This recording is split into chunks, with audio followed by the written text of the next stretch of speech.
Tonight, we're going to slip quietly through the corridors of power, past the golden masks and towering monuments, into the private chambers where absolute authority lived and breathed. The pharaohs of Egypt, the emperors of China, names that echo through millennia.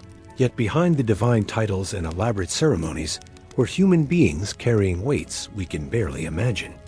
Before we begin this gentle journey into the past, if you find comfort in these quiet explorations of history, feel free to like this video and subscribe to join our community of fellow travelers through time. And I'm always curious, let me know in the comments where you're listening from tonight. There's something wonderfully connecting about knowing we're all settling into the same stories, scattered across the world, but united in this moment of calm reflection. Now, dim the lights, find your most comfortable position, and let's step back 4,000 years into a world where divinity was not something to aspire to, but a burden to bear every single day. The morning sun rises over the Nile, painting the limestone walls of the palace in soft gold. Somewhere behind those walls, the most powerful person in the known world is waking up not to freedom, but to another day of carrying the weight of the gods themselves. Verse 1. The golden chains of divine morning daily life immersion. The daily routine of a new kingdom pharaoh. The first thing you must understand about being a pharaoh is that you do not simply wake up. A pharaoh emerges from the realm of sleep through ritual, through careful choreography that has been performed the same way for centuries. The god-king does not stumble to consciousness like ordinary mortals. Divinity must be summoned, maintained, performed. In the pre-dawn darkness of the royal chambers, while the rest of Egypt still sleeps, a carefully orchestrated dance begins. The chief of the royal bedchamber approaches the ornate bed where the pharaoh lies. But he does not simply shake a shoulder or call out a greeting. Instead, he begins the ancient words, "Awaken in peace, living Horus. May you awaken in peace." The formula is precise, unchanged since the pyramids were new. The pharaoh's eyes open not to the luxury one might imagine, but to immediate obligation. Even in those first moments of consciousness, divinity is expected. The room around him, let us imagine we are witnessing the morning of Ramesses II during the height of the new kingdom, is indeed magnificent. Walls painted with scenes of the pharaoh making offerings to the gods, furniture inlaid with gold and precious stones, linens so fine they seem to shimmer in the lamplight. Yet for all its beauty, it is also a cage of ceremony. The purification ritual begins immediately. This is not simply washing. This is the daily transformation of a mortal body into a vessel for divine essence. Servants approach with golden ewers, filled with water from the sacred lake of the temple of Ptah. The water has been blessed by priests who rose before dawn to ensure its purity. As it flows over the pharaoh's hands, then face, then entire body, prayers are whispered in the ancient tongue. Each drop carries the weight of renewal, of divine rebirth that must happen every single day. The clothing ceremony follows, and here we begin to see the extraordinary burden of perfection that defines royal existence. The pharaoh cannot simply dress. He must be transformed through textile and ornament into the living embodiment of divine kingship. The linen is not merely fine. It is sacred, woven by temple priestesses and blessed in rituals that take days to complete. As each piece is placed upon his body, the pleated kilt, the collar of gold and lapis lazuli, the armlets that catch and hold the light courtiers murmur prayers. But perhaps most telling is the application of the false beard. Yes, even the pharaoh's facial hair is ceremonial, bound to his chin with golden straps. This braided length of hair and precious metal transforms him from man to god-king, completing the visual representation of divine masculinity that the people expect to see. The weight of it against his jaw is a constant reminder of the role he must never stop playing.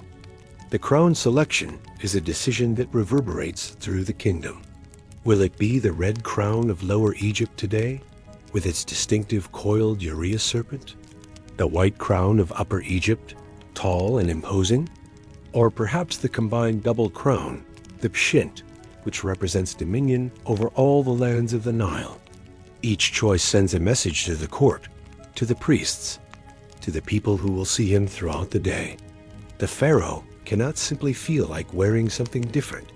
Every decision is statecraft. By the time the sun has fully risen, the transformation is complete, but the performance has only just begun. The royal breakfast is not a meal but a ceremony, attended by the high priest of Ptah, the vizier, and various courtiers who must witness the pharaoh's consumption of food as proof of his continued divine vitality. The bread is baked in the shape of sacred animals. The beer is brewed according to formulas handed down through dynasties, and every bite is taken under the watchful eyes of men who are simultaneously devoted servants and potential threats. The morning audience begins before the last of the breakfast has been cleared away. This is where the true weight of absolute power reveals itself, not in the ability to do whatever one pleases, but in the obligation to hear everything, decide everything, know everything that matters in a kingdom that stretches from Nubia to the Levant. The vizier approaches first, always the vizier, the pharaoh's right hand, and if truth be told, often the man who truly runs the day-to-day machinery of empire. He carries scrolls, dozens of them, each one requiring the pharaoh's attention, judgment, or decree. Reports from the gold mines of Nubia, complaints from farmers about irrigation disputes, requests for temple funding, diplomatic correspondence from foreign courts, military reports from the border garrisons. The morning briefing alone could fill hours. And this is just the beginning of the royal day. One by one, the officials approach.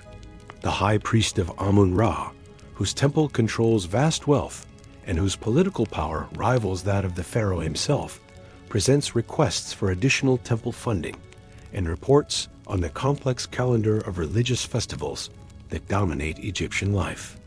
The pharaoh nods, asks careful questions, makes decisions that will affect thousands of lives, all while maintaining the serene, slightly distant expression that befits a god among mortals.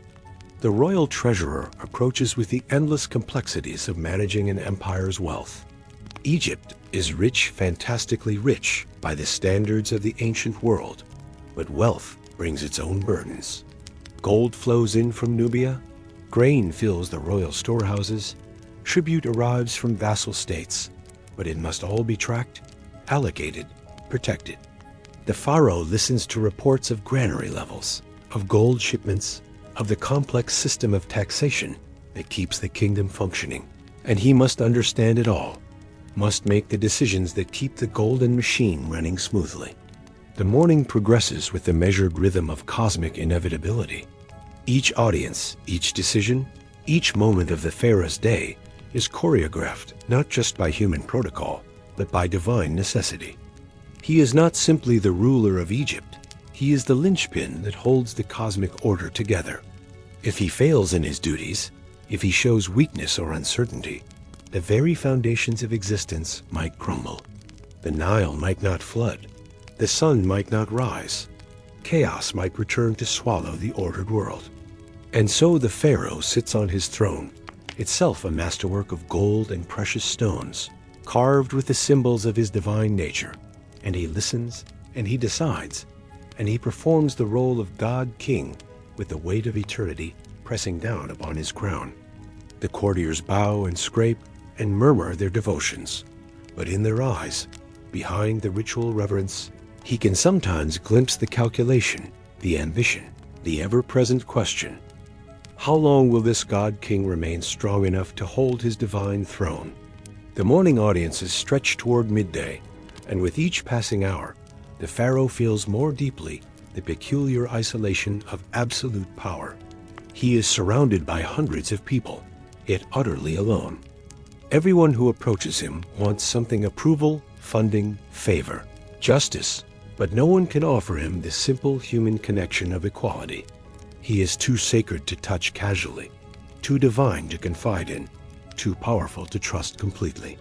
By the time the sun reaches its zenith, painting the audience hall in harsh, brilliant light, the pharaoh has already made dozens of decisions that will ripple through the kingdom.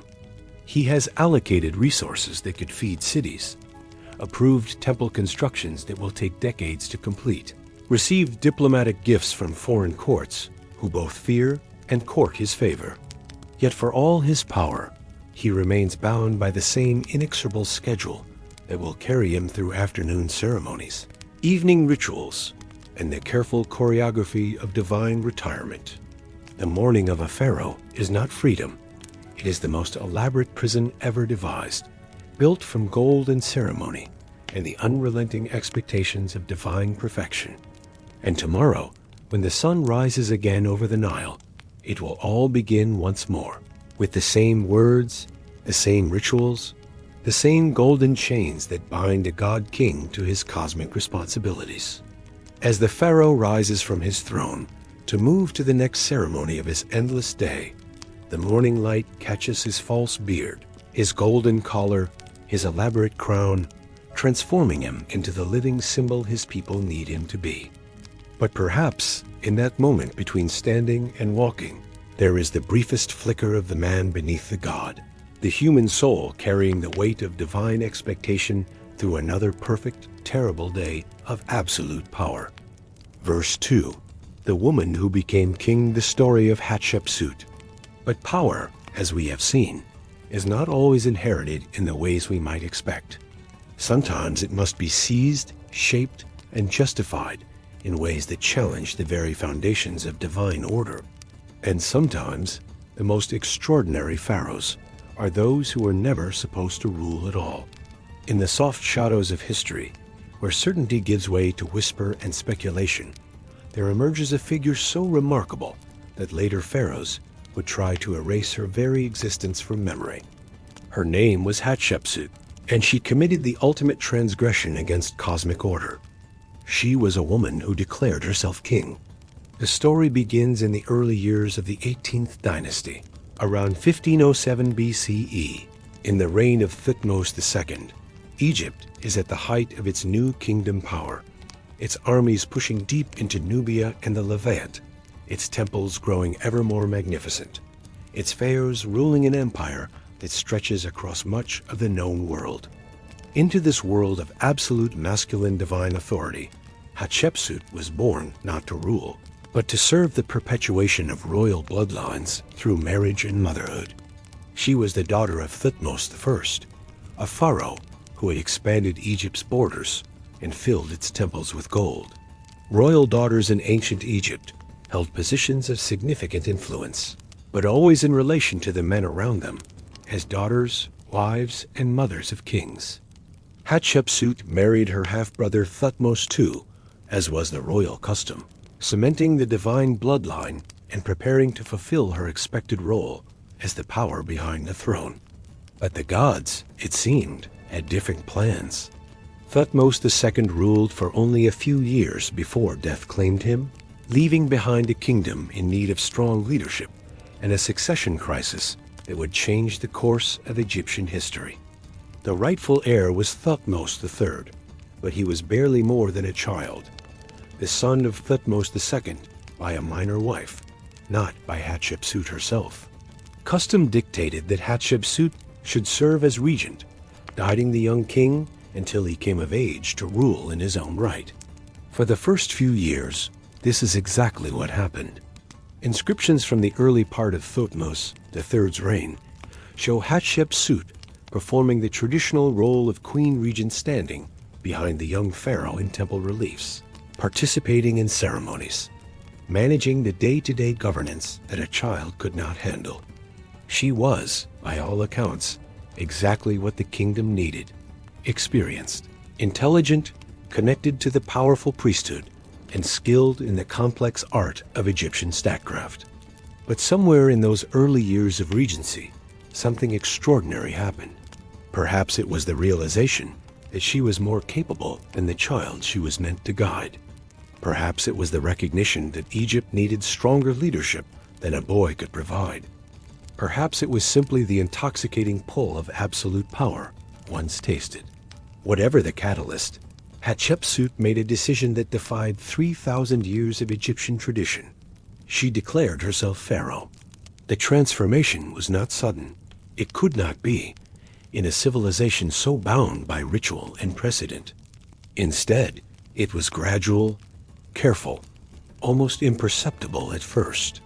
Early inscriptions show her titles slowly changing, her position in ceremonial reliefs gradually shifting from behind the young king to beside him, then in front of him, then alone. She began wearing the traditional pharaonic regalia, the double crown, the crook and flail, the ceremonial beard that marked divine kingship. Yes, the false beard. Here was perhaps the most striking symbol of Hatshepsut's radical transformation. In a culture where gender roles were considered part of the cosmic order itself, where the pharaoh was by definition masculine, Hatshepsut chose to present herself as a king, not a queen. In her official portraits and statues, she is depicted with the body of a man, the regalia of masculine divinity, the braided beard that proclaimed her divine kingship to a world that had never seen such a thing. This was not merely political theater, it was theological revolution. The pharaoh was not just a ruler but a god, the earthly embodiment of Horus, the divine son who maintained cosmic order. For a woman to claim this role was to suggest that the gods themselves might work through feminine vessels, that divine authority might transcend the gender boundaries that Egyptian civilization had considered absolute. The early years of Hatshepsut's reign for reign, it truly was, despite the fiction that she was merely regent, were marked by extraordinary prosperity and peace. While her predecessors and successors are remembered primarily for their military campaigns, Hatshepsut focused on internal development and monumental construction. Egypt grew rich under her rule, trade flourished, and the temples filled with offerings from grateful subjects who enjoyed unprecedented stability. Her masterpiece was Deir el-Bahari, the magnificent mortuary temple that still rises from the cliffs of the West Bank at Thebes, like a vision carved from the living rock. Even today, nearly 3.5 millennia later, visitors stand before its terraced colonnades and feel something of the awe it was designed to inspire. This was Hatshepsut's declaration of permanent divine status, her claim to immortality, carved in stone and decorated with reliefs that told the story of her divine birth and royal legitimacy. The temple walls speak of her achievements with quiet pride. Here are depicted the trading expeditions she sent to the mysterious land of Punt, returning with exotic goods, frankincense trees, leopard skins, gold, ivory, and baboons that filled the royal treasuries and delighted the gods. Here are shown the obelisks she erected, including 2 magnificent granite spires that she raised in the Temple of Karnak, each carved from a single piece of stone and covered with inscriptions proclaiming her piety and divine favor. For nearly 2 decades, this extraordinary woman ruled Egypt with a skill that matched any of her male predecessors. The kingdom prospered, the borders remained secure, the temples grew magnificent under her patronage. She commissioned artworks of unprecedented beauty, sponsored expeditions that brought exotic wonders to Egyptian soil, and presided over an era of cultural flowering that would be remembered as one of Egypt's golden ages. But power, particularly revolutionary power, always carries the seeds of its own destruction.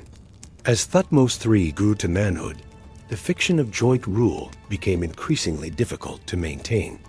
2 pharaohs could not indefinitely share a throne that was designed for one divine occupant. The priesthood, the court, the army all began to choose sides in a struggle that could only end one way. The exact circumstances of Hatshepsut's fall from power remain shrouded in the discretion of ancient chroniclers. But sometime around 1458 BCE, she simply disappears from the historical record.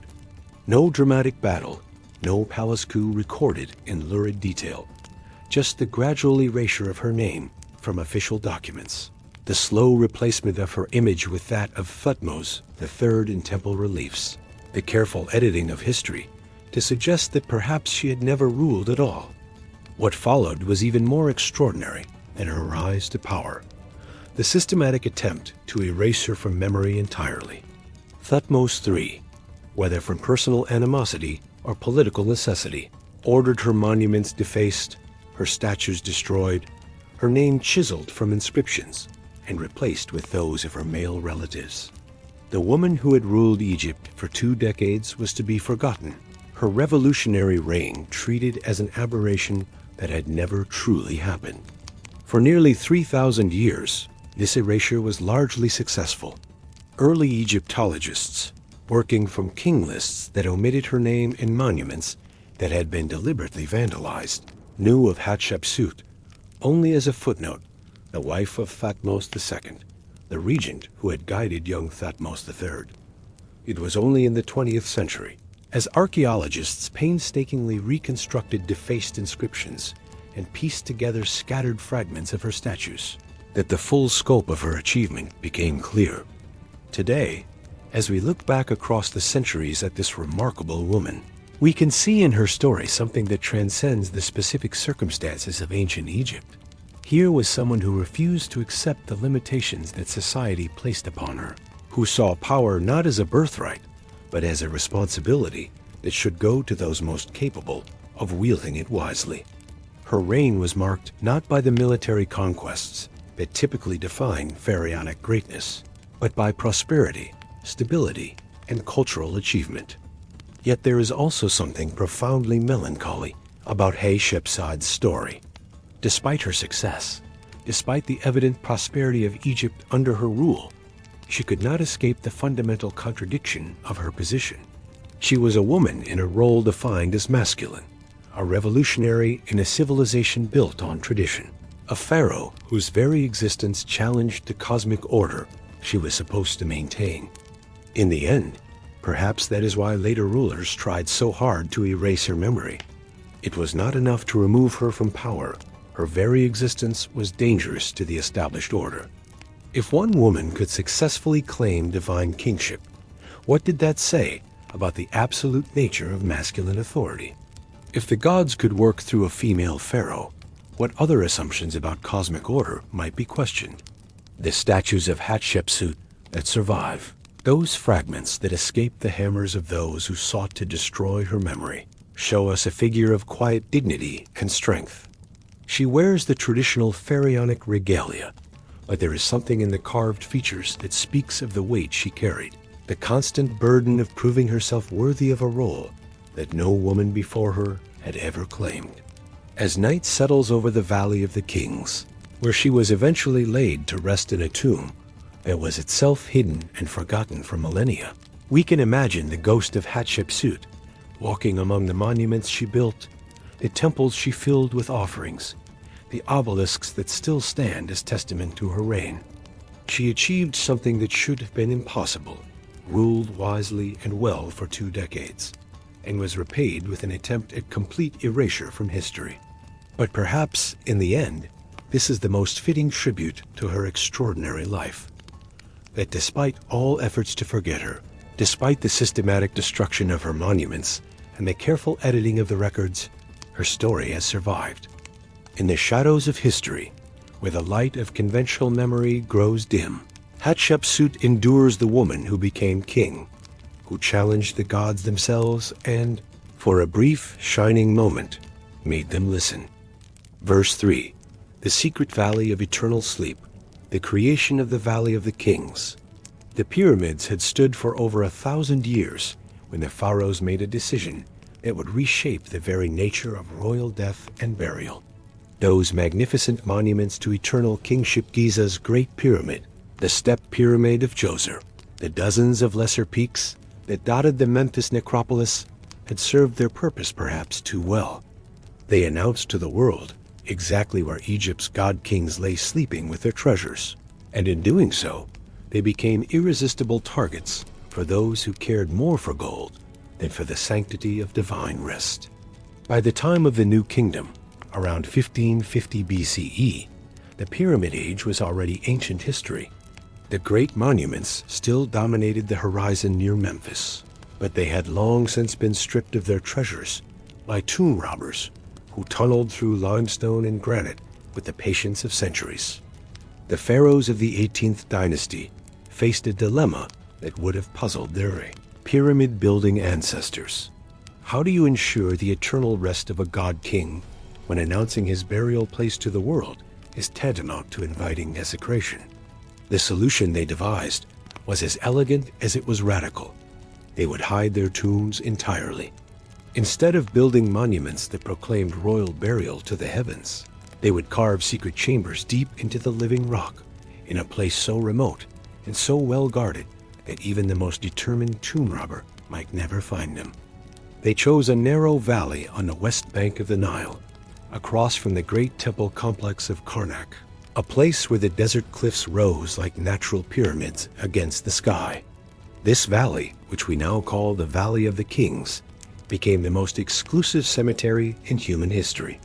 For nearly 500 years, from the reign of Thutmose I to the end of the New Kingdom, it served as the secret resting place of pharaohs, their families, and a select few nobles deemed worthy of sharing eternity with divine kingship. What they created, it was not merely a burial ground, but a hidden city of the dead, carved entirely from solid rock and decorated with some of the most magnificent art ever created. The choice of location was itself a kind of ancient engineering marvel. The valley lies in the shadow of Al-Qurn, a pyramid-shaped peak that the Egyptians saw as a natural symbol of divine protection. The limestone cliffs provided excellent material for carving hard enough to endure for millennia, yet soft enough to work with the bronze and copper tools available to ancient craftsmen. Most importantly, the valley was isolated, hidden from casual view, and could be easily guarded by a small force of trusted men. But secrecy was only the beginning. What the pharaohs and their craftsmen created in the Valley of the Kings represented a revolution in both engineering and artistic achievement. These were not simple caves or burial chambers, but elaborate underground palaces designed to serve the pharaoh's needs throughout eternity. Each tomb was unique, planned specifically for its royal occupant, and decorated with religious texts and images that would guide the dead king through the perils of the afterlife. The process of creating a royal tomb began almost as soon as a new pharaoh ascended to the throne. Teams of skilled workers, sworn to secrecy and living in a purpose-built village nearby, would begin the long process of excavation and decoration. The work was dangerous, and demanding men labored by lamplight in confined spaces, breathing limestone dust and working with tools that had changed little since the Pyramid Age. Yet they were among the most skilled craftsmen in Egypt, and their work in the valley represents some of the finest artistic achievement of the ancient world. The tomb of Seti I, carved during the 19th dynasty, gives us perhaps the best glimpse of what these underground palaces were meant to achieve. The entrance, when it was intact, was carefully hidden and sealed, virtually invisible from the valley floor. But once inside, visitors entered a world of breathtaking beauty and complexity. Corridors stretched deep into the cliff face, decorated from floor to ceiling with scenes from the Book of the Dead, the pyramid texts, and other religious works that mapped the pharaoh's journey through the afterlife. The walls themselves tell stories that unfold as one moves deeper into the tomb. Here is the pharaoh meeting the gods. Here he is being judged in the afterlife. Here he travels through the 12 hours of night in the solar bark of Ra. The paintings are not merely decorative. They are functional, magical texts that were believed to have real power to protect and guide the dead king. Each hieroglyph was carefully painted by master scribes, each figure precisely proportioned according to ancient canons of sacred art. The engineering challenges were as impressive as the artistic ones. These tombs descended hundreds of feet into solid rock, following carefully planned routes that avoided underground water sources and structural weaknesses in the stone. Ventilation shafts were carved to provide fresh air to the workers, and complex systems of drainage prevented flood damage during the rare but devastating desert storms. The burial chambers themselves were architectural marvels, with vaulted ceilings covered in astronomical texts that map the pharaoh's journey through the star-filled sky of eternity. Perhaps most remarkably, the work was done in absolute secrecy. The village of Deir el-Medina, where the tomb builders lived, was essentially a closed community. The workers were well paid and well treated. Their living conditions were far superior to those of ordinary Egyptians, but they were also carefully monitored. They lived their entire lives within a system designed to prevent any information about tomb locations or contents from reaching the outside world. Yet for all their precautions, the system was not perfect. The very wealth that the pharaohs sought to protect made tomb robbing irresistibly profitable. Within generations of their creation, many of the valley's tombs had been found and plundered. The thieves were often remarkably sophisticated. Some tomb robberies show evidence of inside knowledge that could only have come from the workers themselves or from corrupt officials who were supposed to guard the sites. The tomb robbers faced extraordinary dangers in their work. Beyond the obvious risk of discovery and execution tomb, robbing was a capital crime in ancient Egypt. They had to navigate complex underground passages in complete darkness, often working in spaces that had been sealed for decades or centuries. The air in long-sealed tombs could be poisonous, the passages might collapse, and the tombs themselves were designed with deliberate obstacles and false passages to confuse intruders. Yet the rewards were immense. A successful tomb robbery could yield enough gold and precious objects to set up a man and his family for life. The pharaohs were buried with everything they might need in the afterlife: jewelry, furniture, weapons, food, clothing, and objects of gold and precious stones that represented unimaginable wealth. For poor farmers and craftsmen living on the margins of Egyptian society, the temptation was often overwhelming. The cat-and-mouse game between tomb builders and tomb robbers became increasingly sophisticated over the centuries. Royal architects developed elaborate strategies to protect their charges: false doors that led nowhere, dummy burial chambers filled with curses and warnings, complex sealing systems that would reveal any tampering. The burial chamber of Tutankhamun, discovered intact by Howard Carter in 1922, shows us something of what they were trying to protect. Rooms filled with objects of breathtaking beauty and value. Everything from golden chariots to jeweled daggers to furniture inlaid with precious stones. But Tutankhamun's tomb also reveals why the system ultimately failed. He was a minor pharaoh, a boy king who ruled for less than a decade and died before his 20th birthday. His tomb was small and hastily prepared, yet it contained treasures that dazzled the modern world. If this was what a relatively unimportant pharaoh took to his grave, what must have been buried with the great conquerors like Ramesses II or Thutmose III? The answer, sadly, is that we will likely never know. The great pharaohs' tombs were found and plundered long ago, their treasures scattered or melted down, their mummies disturbed and often destroyed. What remains in the Valley of the Kings today are the tombs themselves, the painted walls, the carved passages, the empty sarcophagi that once held the bodies of gods. As we walk through the valley today, in the harsh light of the Egyptian sun, it requires an effort of imagination to picture it as it once was. The entrances to the tombs were hidden, often covered with debris from flash floods or deliberately concealed by the ancient guardians. The valley would have been silent except for the sound of wind through the rocks and the distant calls of guards making their rounds. At night, it would have been utterly dark, a place where the boundary between the world of the living and the realm of the dead seemed paper-thin.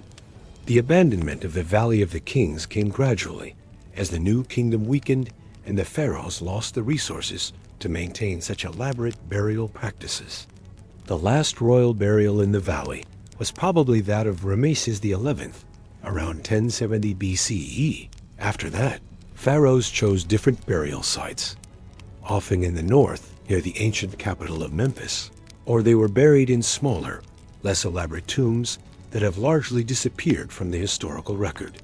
But the valley's greatest irony was yet to come.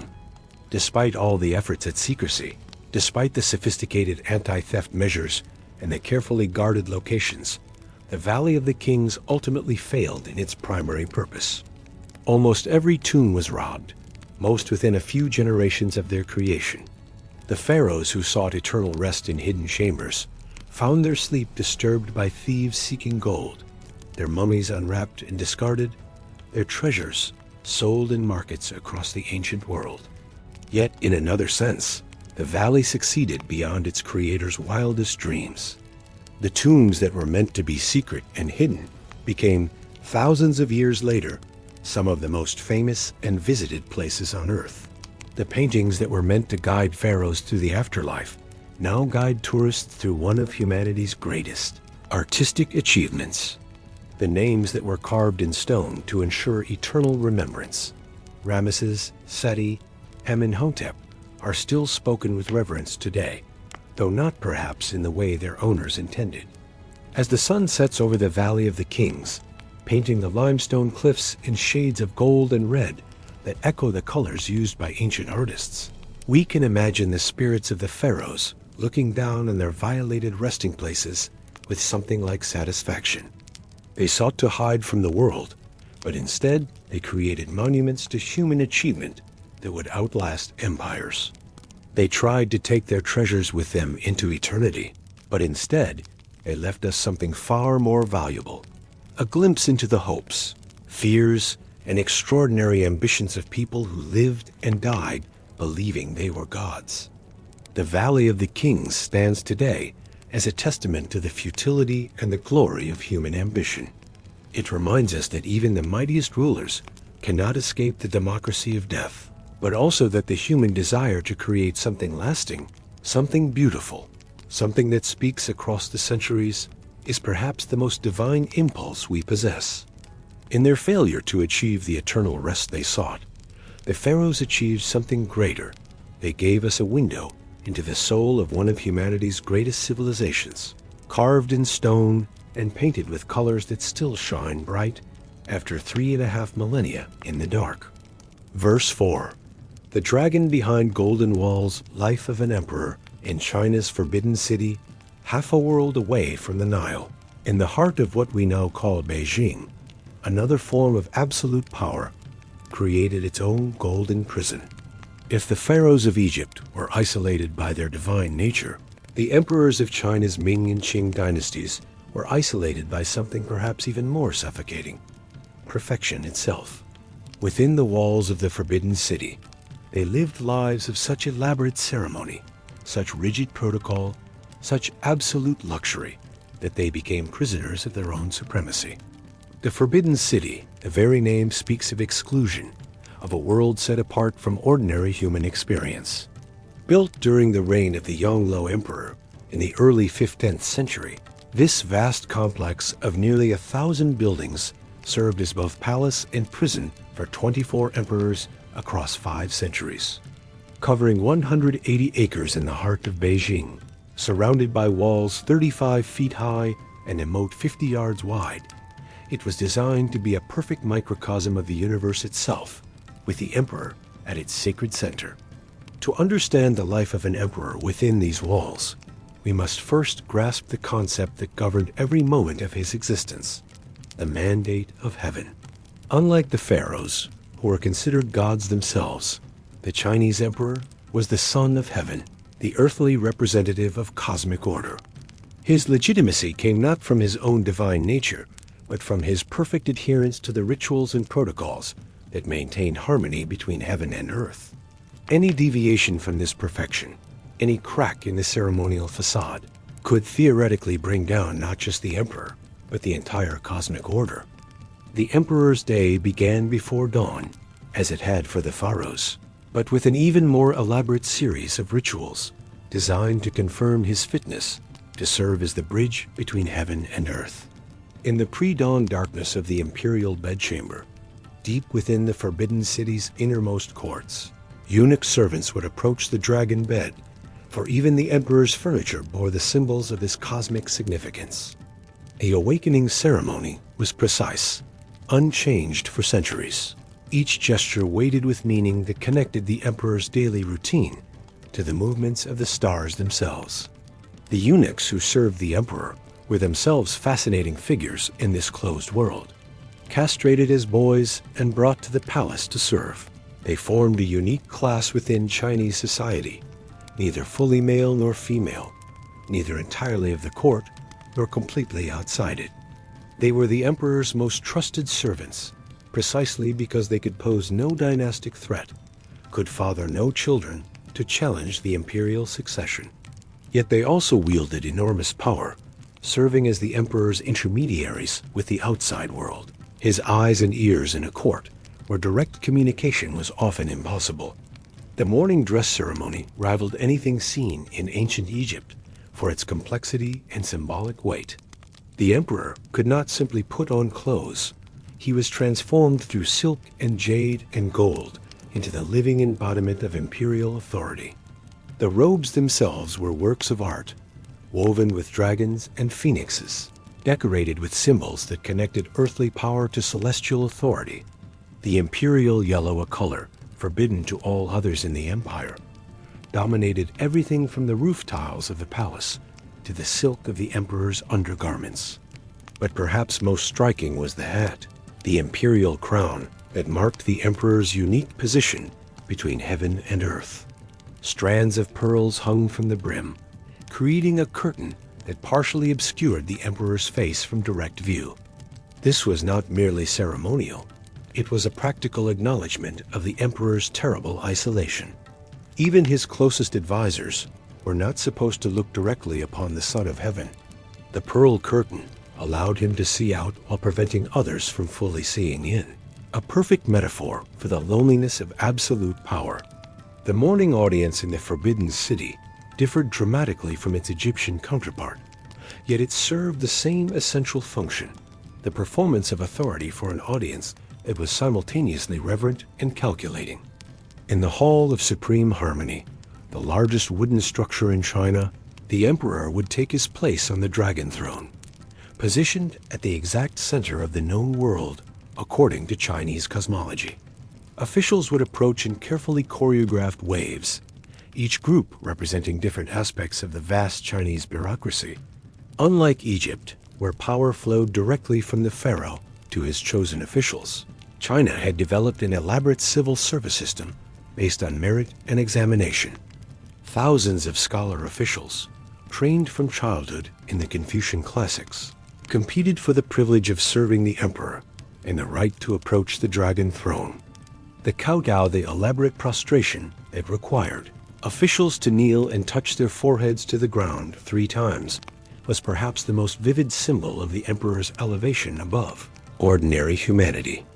Yet for the emperor himself, watching from his throne as the most educated and capable men in the empire performed this ritual of submission, it must have been a constant reminder of his isolation. These men prostrated themselves not to him as a person, but to the office he held, the cosmic position he occupied. The reports that reached the emperor were filtered through layers of bureaucracy that would have amazed even the pharaohs. China was vast larger than the Roman Empire at its height, and governing it required a bureaucratic machine of unprecedented complexity.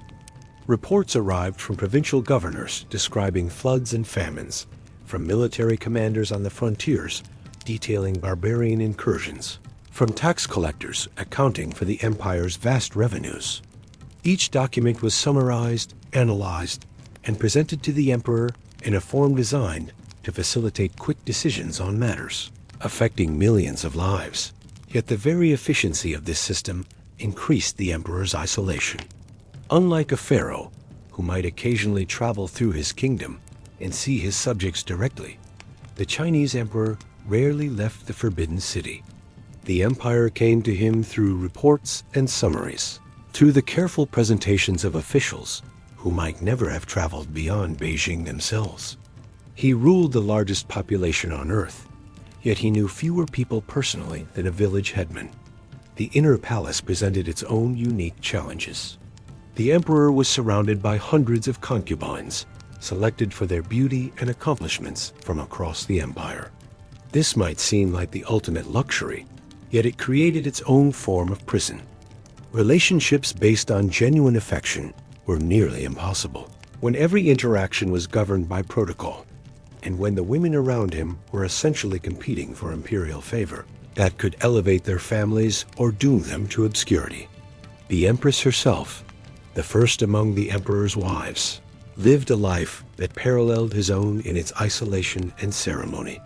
She had her own court, her own elaborate daily rituals, her own responsibilities for maintaining the cosmic order through perfect adherence to feminine imperial protocol.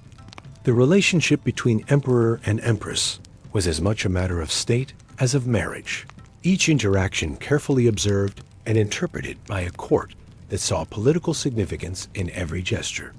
The emperor's children presented another poignant aspect of imperial isolation. The princes were potential successors, which made them both precious and dangerous. They were raised in luxury, but also in careful seclusion, educated by the finest tutors, but kept away from any real power or responsibility that might encourage ambition. The emperor might love his sons as a father, yet he had to regard them as potential threats to dynastic stability. Brothers had killed brothers for the throne. Sons had rebelled against fathers. And the magnificent history of Chinese dynasties was written in the blood of imperial families, torn apart by the struggle for succession. Daily life within the Forbidden City followed rhythms as rigid as those of any monastery. Meals were elaborate ceremonies involving dozens of dishes prepared by imperial chefs and tested for poison by official tasters. The emperor ate alone, served by eunuchs who knelt as they presented each course, while musicians played from carefully positioned galleries and incense burned in ceremonial braziers. Even this most basic human activity was transformed into a performance of imperial dignity. The afternoons might bring audiences with foreign ambassadors, carefully choreographed encounters designed to demonstrate Chinese superiority and the emperor's position as ruler of the civilized world. Envoys from Korea, from Vietnam, from the various Central Asian kingdoms that acknowledged Chinese suzerainty would approach the throne bearing tribute and performing the kowtow that acknowledged the emperor's supremacy. These ceremonies could last for hours, each gesture precisely defined by protocols that had been refined over centuries. Yet perhaps the most telling aspect of imperial life was its enforced privacy. The emperor could never truly be alone. Eunuchs attended his every moment. Guards watched his every movement, and protocol demanded that even his most private acts be witnessed and recorded.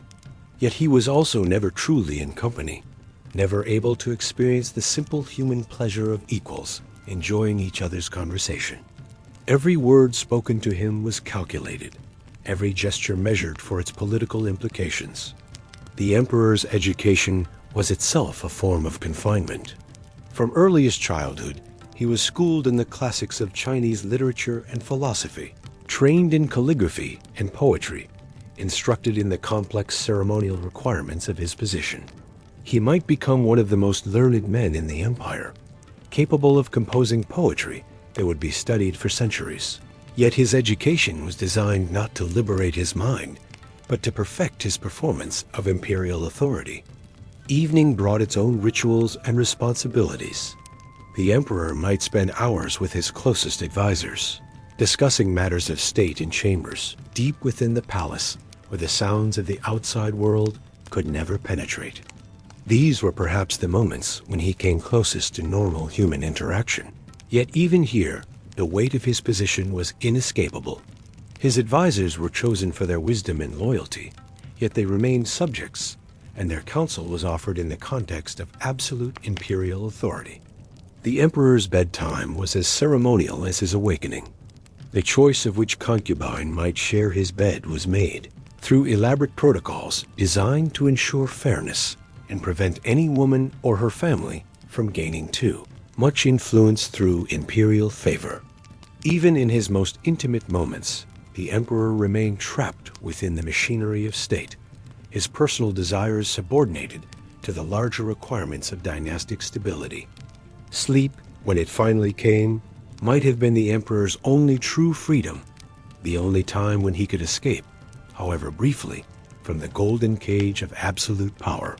Yet even his dreams were matters of state concern, interpreted by court astrologers and advisors for their political and cosmic significance. A disturbing dream might influence imperial policy, while a favorable one might be seen as confirmation of the emperor's continued possession of the mandate of heaven. Seasons changed within the Forbidden City according to imperial decree as well as natural law. Spring brought ceremonies celebrating the renewal of imperial authority. Summer required rituals acknowledging the emperor's role in ensuring good harvests. Autumn demanded sacrifices of gratitude for the year's prosperity. And winter called for ceremonies, preparing for the cosmic renewal that would come with the new year. The emperor's life was synchronized, not just with the seasons, but with an elaborate calendar that connected every day to cosmic significance. The ultimate irony of imperial life in the Forbidden City was that unlimited power created unlimited constraint. The emperor could, theoretically, order the death of any subject, could redistribute the wealth of provinces, could make decisions that would affect millions of lives for generations to come. Yet he could not take a simple walk outside his palace walls, could not enjoy a meal without ceremony, could not have a conversation without protocol, could not even express a personal preference without it becoming a matter of state policy. As night settles over the Forbidden City, as it has for 6 centuries, we can imagine the emperor lying in his dragon bed, surrounded by luxuries beyond imagination, yet as isolated as any prisoner in the deepest dungeon. The weight of the mandate of heaven presses down upon him like the pearl curtain that hides his face from the world, barrier that protects and confines in equal measure. Perhaps in those quiet moments before sleep, when even the eunuch attendants have withdrawn to respectful distances, the emperor might remember what it felt like to be simply human. But with dawn will come again the same elaborate ceremonies, the same ritualized interactions, the same golden cage that makes him the most powerful and the most imprisoned man in the world. The Forbidden City stands today as a museum, its halls echoing with the footsteps of tourists rather than the whispered consultations of court officials. Yet something of that ancient isolation lingers in its vast courtyards and empty throne rooms, a reminder that power, particularly absolute power, creates its own forms of exile from the very humanity it claims to serve. Conclusion: the eternal weight of crowns. And so we come to the end of our quiet journey through the corridors of absolute power, having walked alongside pharaohs and emperors, having glimpsed the weight that golden crowns place upon mortal shoulders. From the morning rituals of divine kingship in ancient Egypt to the pearl-curtained isolation of China's Forbidden City, we have seen how power, rather than liberating those who wield it, often becomes the most elaborate prison ever devised. The pharaoh, awakening each dawn to transform himself from man to God through ceremony and regalia, carried the burden of cosmic responsibility for the flooding of the Nile and the rising of the sun. Hatshepsut, the woman who dared to claim divine kingship, achieved unprecedented prosperity for her kingdom, yet paid the price of attempted erasure from history itself. The creators of the Valley of the Kings sought to hide their eternal rest from mortal eyes, only to create monuments that would outlast the treasures they sought to protect. And the emperors of China, surrounded by unimaginable luxury and perfect ceremony, found themselves isolated behind walls of gold and protocol that no human connection could breach. What unites these stories across cultures and centuries is not the exercise of power, but the cost of wielding it. Each crown, each throne, each palace becomes a kind of beautiful trap, transforming human beings into symbols, individuals into institutions, mortals into myths. The very success of absolute rule the creation of systems so perfect, so enduring, so magnificent, becomes the source of its own peculiar tragedy.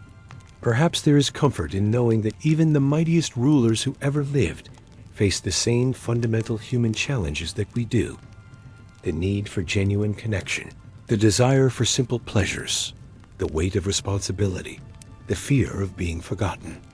Their struggles were played out on a cosmic stage, with consequences that affected millions, yet at their heart, they remain recognizably human. As you settle into sleep tonight, surrounded by the simple freedoms that even pharaohs and emperors could never enjoy, the freedom to wake when you choose, to speak without ceremony, to love without protocol. Perhaps you can find in these ancient stories not just history, but a kind of gratitude for the beautiful ordinariness of your own life. The golden masks are silent now, the thrones empty, the ceremonies ended. But somewhere in the space between waking and sleeping, between past and present, these ancient rulers continue their eternal rest, finally free from the weight of crowns that once seemed lighter than air, but proved heavier than stone. Sleep well, knowing that the greatest luxury of all is the one you possess simply by being human in a world where power need not be a prison, where authority need not mean isolation, and where the most profound freedom is often found not in ruling others, but in the quiet sovereignty of your own peaceful dreams.